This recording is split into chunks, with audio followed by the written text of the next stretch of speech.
ముఖ్యమంత్రి ఉప ముఖ్యమంత్రుల ఆధ్వర్యంలో రాష్ట్రంలో అభివృద్ధి ఉరకలు పెడుతోంది. ఎమ్మెల్యే బత్తుల బలరామకృష్ణ రాష్ట్రానికి నూతన కంపెనీల ఏర్పాటు చేయడం ద్వారా యువతకు ఉద్యోగ అవకాశాలు కలుగుతాయి. ఎమ్మెల్యే బత్తుల పరిశ్రమల ద్వారా ప్రత్యక్షంగాను పరోక్షంగాను ఉపాధి అవకాశాలు సృష్టించబడతాయి. ఎమ్మెల్యే బత్తుల రాజానగరంలో పరిశ్రమల ఏర్పాటుకు ప్రత్యేక కృషి చేస్తున్నాము. ఎమ్మెల్యే బత్తుల బలరామకృష్ణ రాజానగరం మండలం కలవచెర్లలోని పారిశ్రామిక ప్రాంతం అభివృద్ధికి ఈపీఐఐసి ద్వారా వేగంగా పనులు జరుగుతున్నాయి. ఎమ్మెల్యే బత్తుల బలరామకృష్ణ రాజానగరం జాతీయ రహదారికి కలిసే విధంగా పారిశ్రామిక ప్రాంతంలో ఉండే గండేపల్లి వరకు రహదారిని అభివృద్ధి చేస్తాము.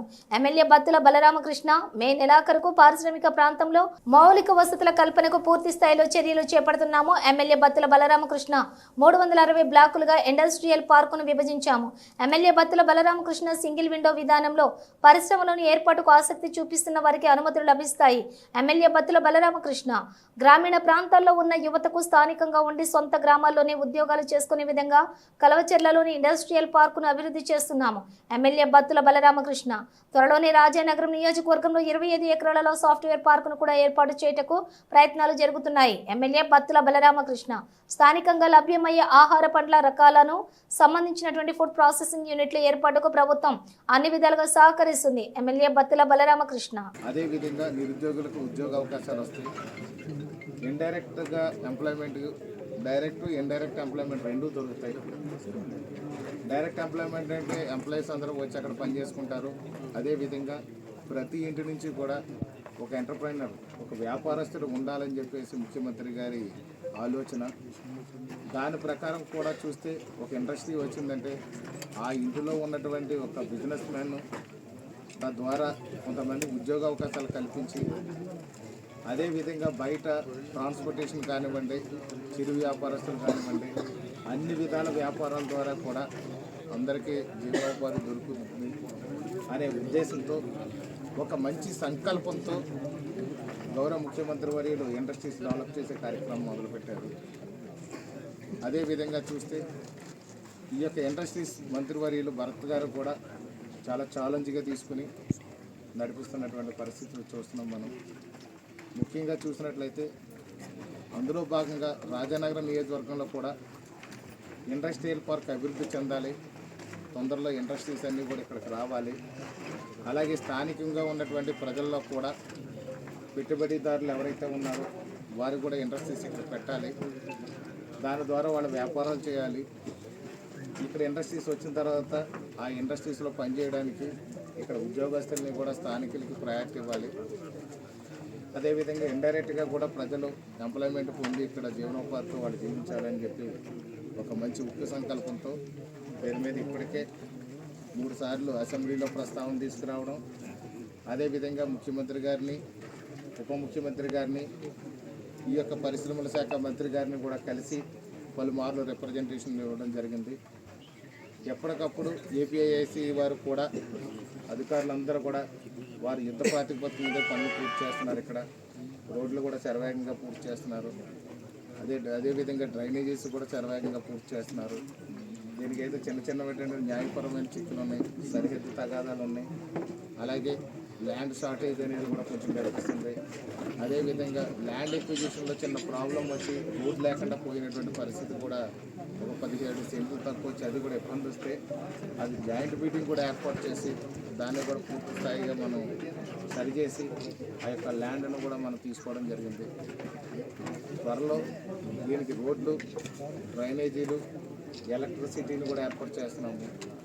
ఎలక్ట్రిసిటీ కూడా పవర్ ఫ్లక్చువేషన్స్ వచ్చి చాలా ఇండస్ట్రీస్ అన్నీ కూడా మధ్యలో సరిగా రన్ అవ్వక రిపేర్లు అయ్యి ఎక్కువ వస్తున్నాయి. కాబట్టి ఇక్కడ ప్రత్యేకమైనటువంటి సబ్స్టేషన్ పెట్టే విధంగా కూడా చర్యలు తీసుకోబోతున్నాం.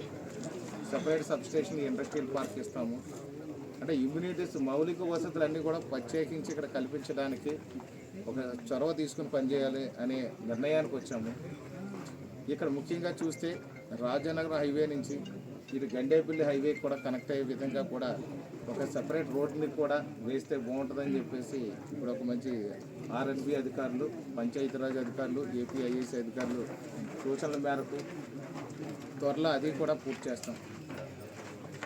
ఈ విధంగా ఇక్కడ ఉన్నటువంటి పరిస్థితులన్నీ కూడా చక్కదిద్ది ఫుడ్ ప్రాసెసింగ్ యూనిట్లు కానివ్వండి, మ్యానుఫ్యాక్చరింగ్ యూనిట్లు కానివ్వండి, కుటీర పరిశ్రమలు కానివ్వండి, అదేవిధంగా ఈ యొక్క small scale industries, middle scale industries కూడా ఎస్టాబ్లిష్ చేసుకునే విధంగా ఇక్కడ ఇన్ఫ్రాస్ట్రక్చర్ అంతా కూడా కంప్లీట్ డెవలప్మెంట్ని మే 31 డెడ్ లైన్ అని చెప్పి మేమందరం ఒక నిర్ణయం తీసుకుని మే 31, 2025 డెడ్ లైన్ అనుకుని రోడ్లు, డ్రైనేజీలు, ఎలక్ట్రిసిటీ, వాటరు అంతా కంప్లీట్గా ఇక్కడ ఇచ్చే విధంగా ఇన్ఫ్రాస్ట్రక్చర్ అంతా కూడా ఫుల్ ఫ్లెడ్జ్ డెవలప్ చేయడానికి అటు మంత్రి గారు కూడా దానికి తెలియజేశారు. అదేవిధంగా ఏపీఐఏసీ అధికారులు, ఇక్కడ ఎలక్ట్రికల్ అధికారులు, ఈ యొక్క R&B అధికారులు, కాంట్రాక్టర్ అందరితో రివ్యూ మీదట మే 31, 2025 కల్లా కంప్లీట్ ఇన్ఫ్రాస్ట్రక్చర్ని డెవలప్ చేసే విధంగా ప్లాన్ చేస్తున్నాం.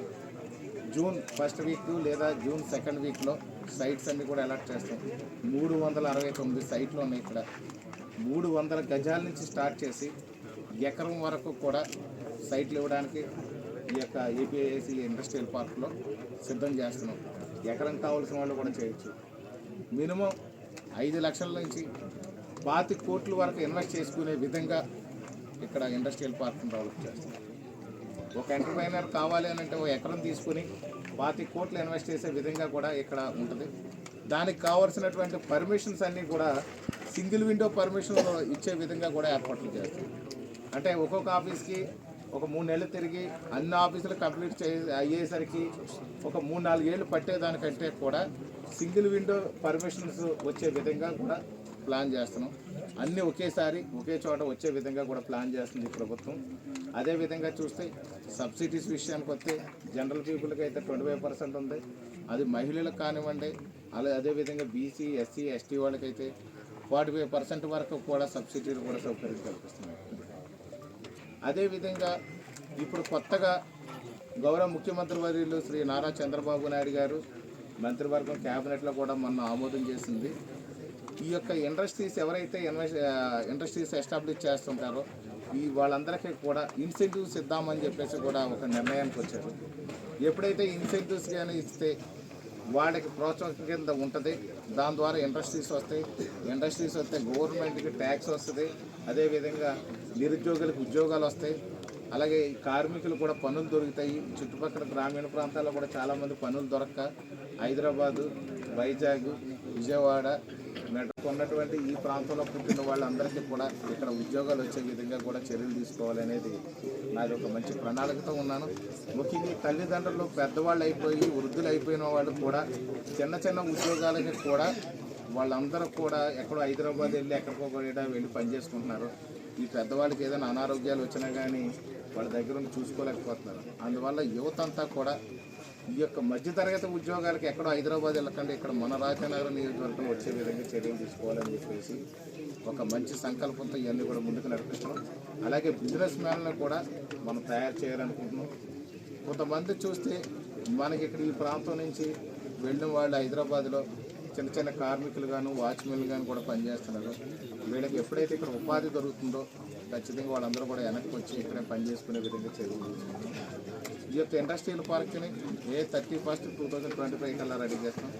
అదేవిధంగా సాఫ్ట్వేర్ కంపెనీలకి software technology parks of India అని చెప్పేసి ఒక కంపెనీ ఉంది.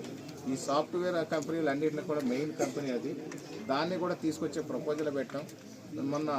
మన తెలుగుదేశం పార్టీ యువ నాయకులు, జాతీయ కార్యదర్శి, మన హెచ్ఆర్డీ మంత్రి గారు శ్రీ నారా లోకేష్ బాబు గారు కూడా దాని మీద స్పష్టమైనటువంటి ఇన్ రైటింగ్లో కూడా ఆయన తెలియజేస్తూ STPA మీ దగ్గర పెడదాం, సాఫ్ట్వేర్ టెక్నాలజీ పార్క్స్ ఆఫ్ ఇండియాది మీ దగ్గర పెడదాం, ఖచ్చితంగానే అక్కడ సాఫ్ట్వేర్ డెవలప్మెంట్స్ కూడా చేద్దామని చెప్పేసి వారు నాకు లెటర్ కూడా ఇవ్వడం అయింది రిటర్న్. కానీ త్వరలో అది కోరుకొండ మండలంలో మనం ఏర్పాటు చేయడానికి కూడా ఒక 25 ఎకరాలు ఇనిషియల్గా కూడా మనం చూడడం జరిగింది. ఇప్పుడు త్వరలో దాన్ని కూడా డెవలప్ చేసి ఇక్కడ సాఫ్ట్వేర్ పార్క్ రావాలి, ఇండస్ట్రియల్ పార్క్ రావాలి.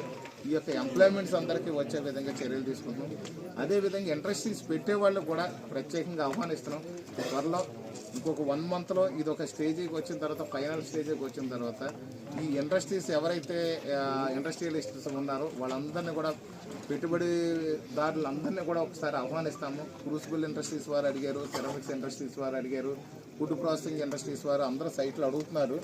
త్వరలో అవన్నీ కూడా తీసుకొచ్చి మనకి ఇక్కడ పల్పి మ్యాంగో దొరుకుతుంది, మామిడికాయల సీజన్లో బాగా మామిడికాయలు దొరుకుతాయి. మన అసెంబ్లీలో కూడా మాట్లాడి మాకు ఫుడ్ ప్రాసెసింగ్ యూనిట్లు ఎక్కువ ఇవ్వండి అని చెప్పాను. మనకి క్యాష్యూ ఇండస్ట్రీస్ కూడా బాగా పనిచేస్తాయి. జీడిపప్పుతో తయారు చేసేది పనిచేస్తాయి, మామిడికాయలతో తయారు చేసేది పనిచేస్తుంది, మామిడికాయ గుజ్జు తయారు చేయొచ్చు. అలాగే ఆరెంజెస్ మనకి ఏదైతే నారింజ, నిమ్మ, బత్తాయి ఇలాంటి వాటిలో కూడా తయారు చేస్తాయి. ఇక్కడ లోకల్గా దొరికే అన్నీ కూడా మన ఇండస్ట్రీస్ ఇక్కడ పెట్టవచ్చు. రైస్ బ్రాన్ ఆయిల్ ఏదైతే మనకు తవుడు నుంచి నూనె తీస్తారో దాన్ని పెట్టవచ్చు.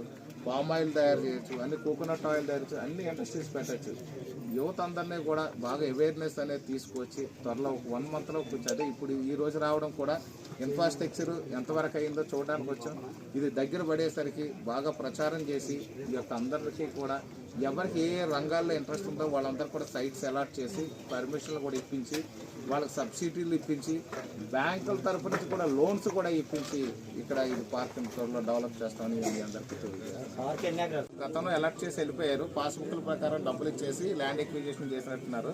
సో ఇప్పుడు మేము దాన్ని రీసర్వే చేస్తేనే ఎక్కడ షార్టేజ్ వచ్చింది.